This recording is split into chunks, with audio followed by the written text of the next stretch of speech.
going to talk about balance and proprioception intervention program to enhance performance in combat soldiers, which we actually identified an issue with the operators at the IDF, and we thought to try a new attitude, which is spoken today a lot. Some researchers say that it's going to be the next thing.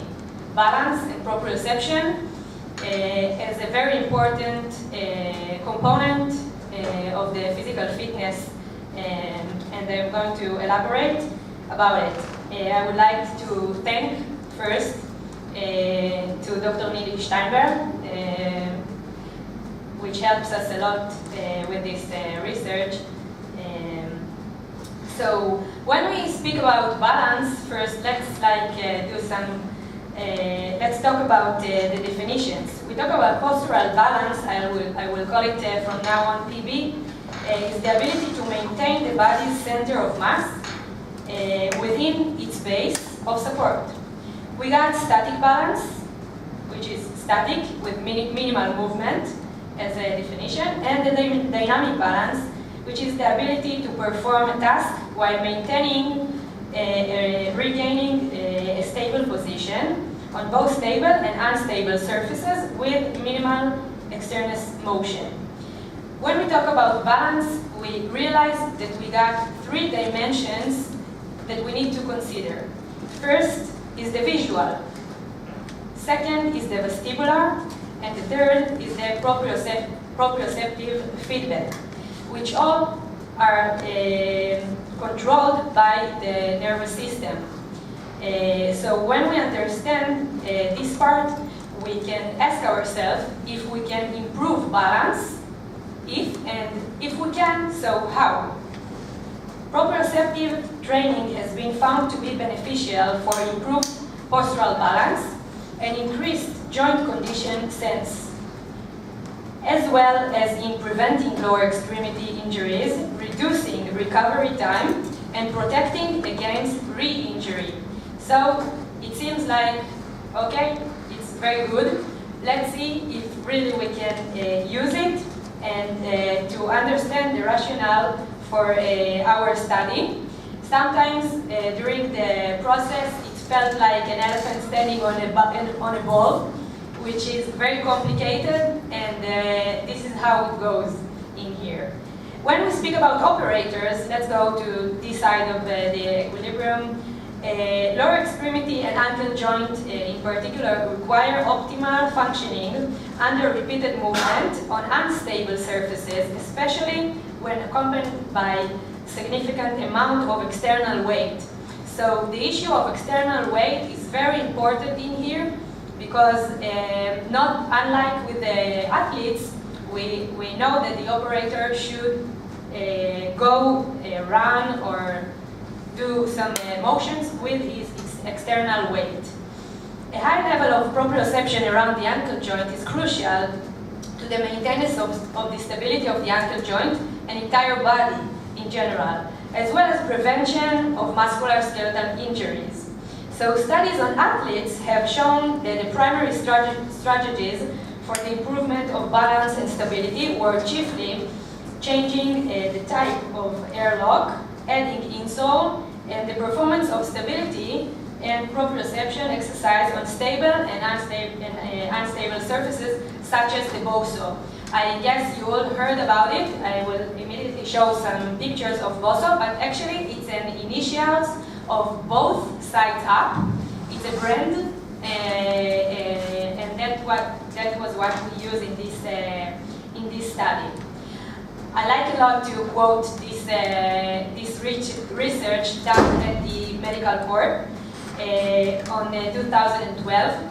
I guess that if we'll check it out again today, we'll see different numbers. They will be lower, especially for the orthopedic side.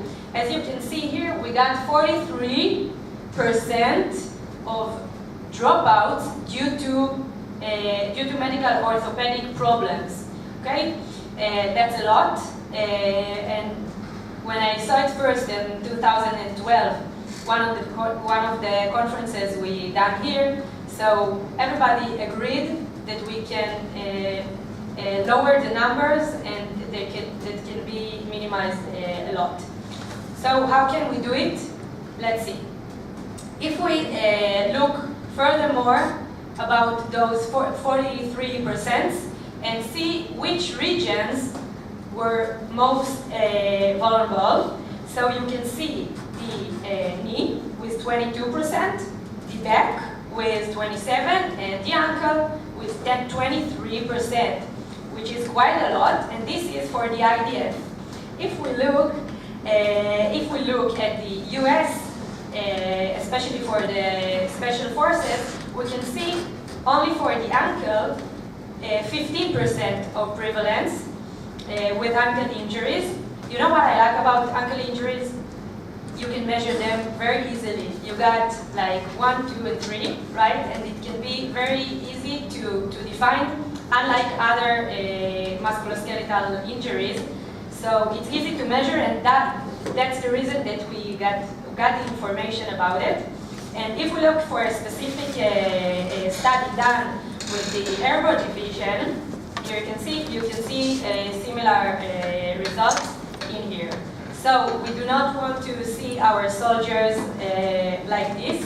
We would like to see them running and do whatever they need to do.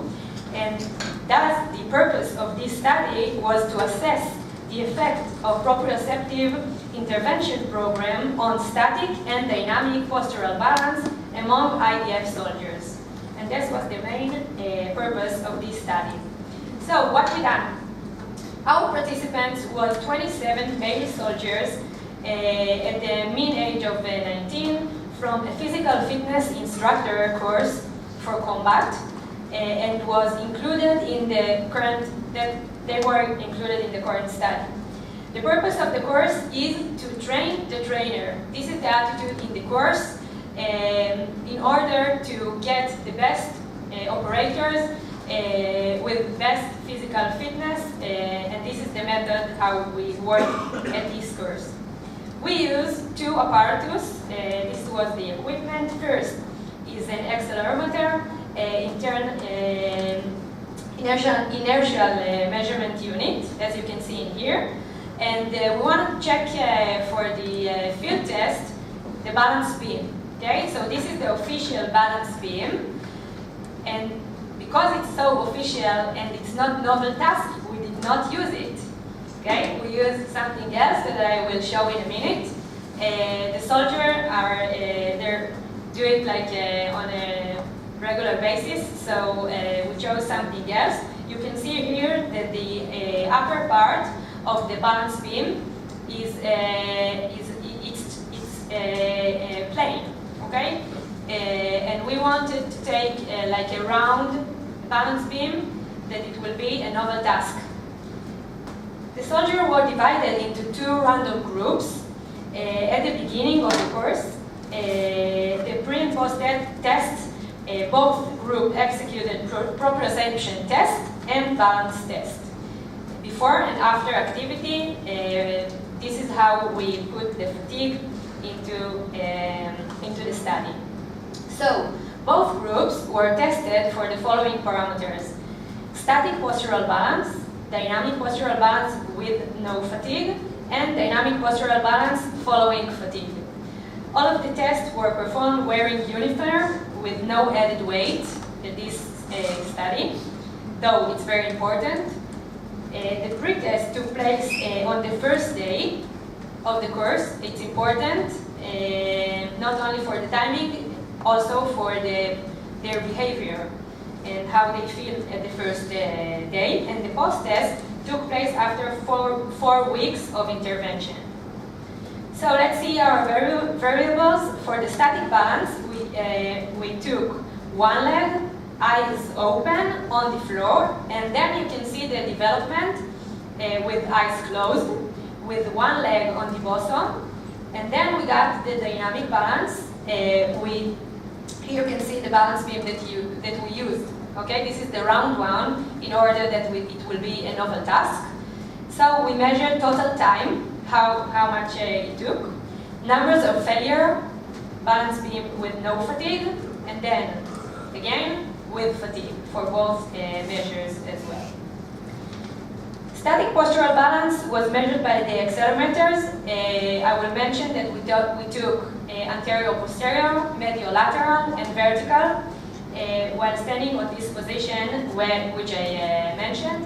It was for the dominant leg, and we tested at the beginning.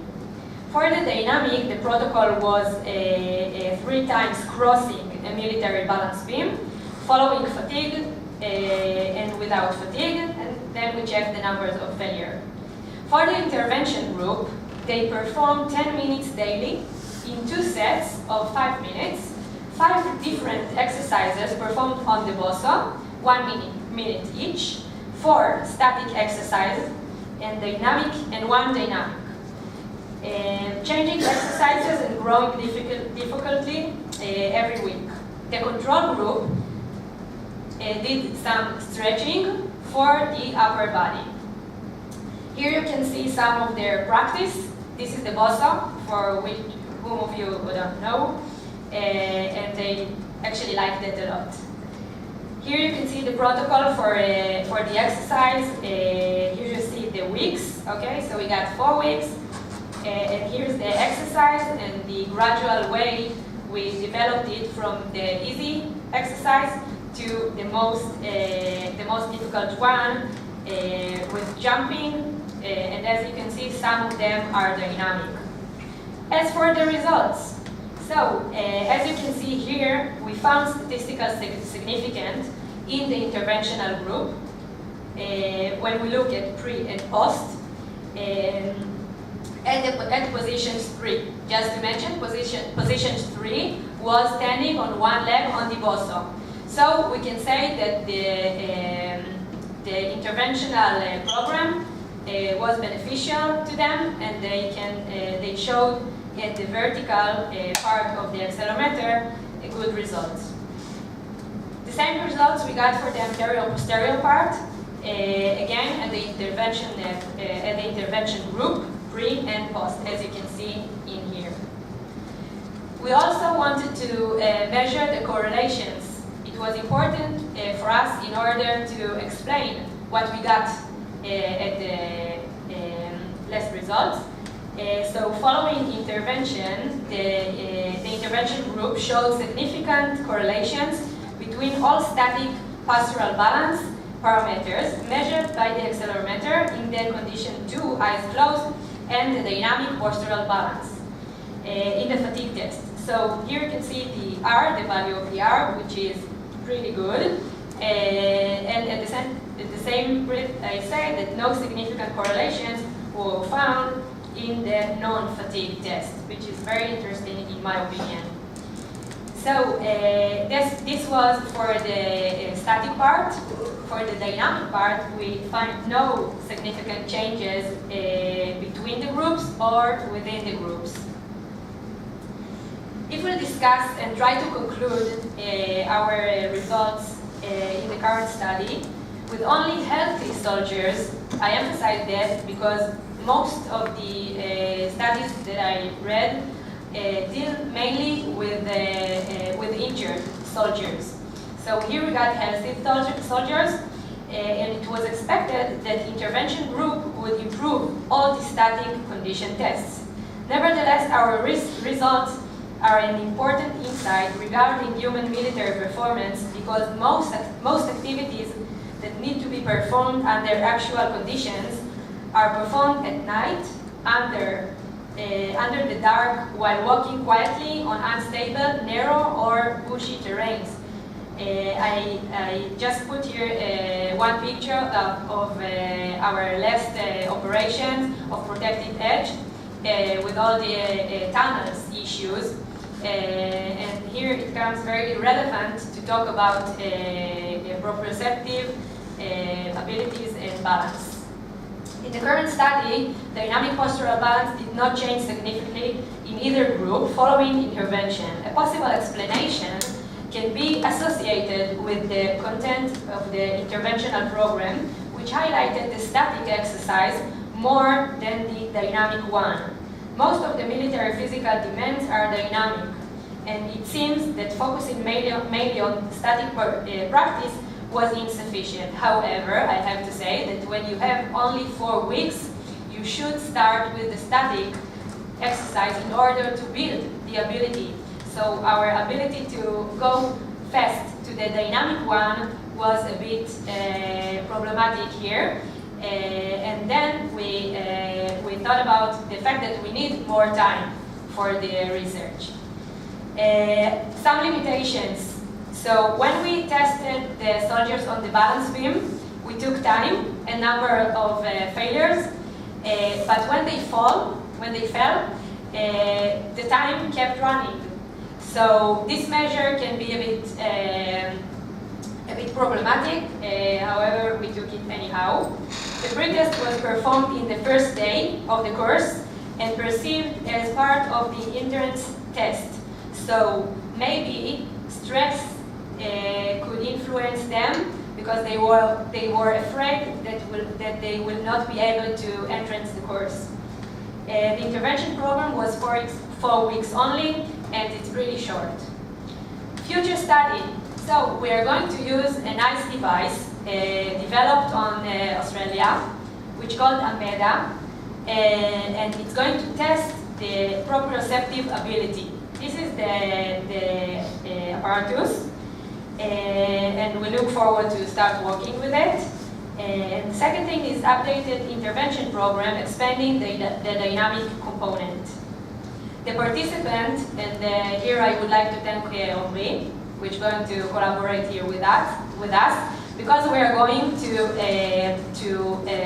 take some infantry commanders course for our research population.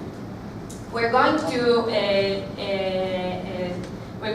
do no changes at the dynamic and static tests, but the interventional would be executed in guarding stations, positions. Okay, so it will be a good part of their day. We're going to make this study longer. We're going to do it for 16 weeks in order to see some real steps in there and correlation of musculoskeletal injuries prevention, which is the most important thing in this study. Because if we will succeed in this part with the musculoskeletal injuries, so it says that it's worth the time to train and to do some balance and proprioceptive exercise. This is our vision. We would like to see in each station, in each position of guarding, this poster, which is very simple. In the army, we say that if it's not simple, it just won't happen. And then the soldier can train, can exercise during his guarding position. You will not believe it, but we got the approval for it. It's okay.